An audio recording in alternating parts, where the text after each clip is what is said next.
L'argent, c'est d'abord la psychologie. Pourquoi ton esprit est ton plus grand capital. Introduction.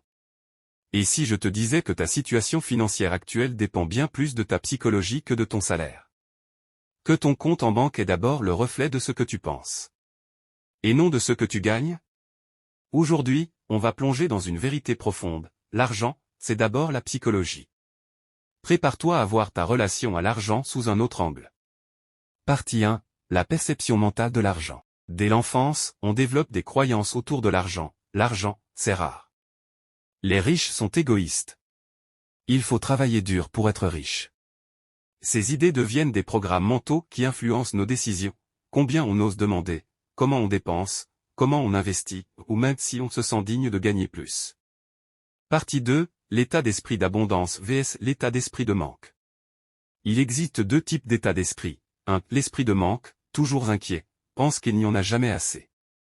2. L'esprit d'abondance, voit des opportunités, pense en solutions et non en limitations.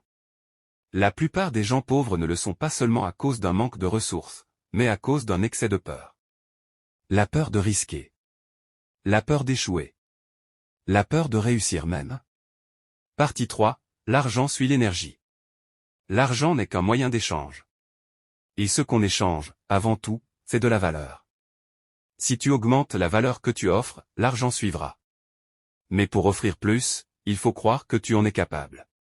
Il faut se libérer des blocages mentaux, le syndrome de l'imposteur, la peur du jugement, le besoin de validation. Ton esprit conditionne ton niveau d'ambition, et donc ton niveau de revenu. Conclusion. L'argent n'est pas juste une affaire de chiffres. C'est une affaire de mentalité. Si tu veux plus dans ta vie, commence par penser différemment.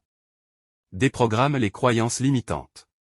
Nourris ton esprit avec des pensées de croissance, de courage et d'abondance. Tu verras, en changeant ta psychologie, tu changes ta réalité financière.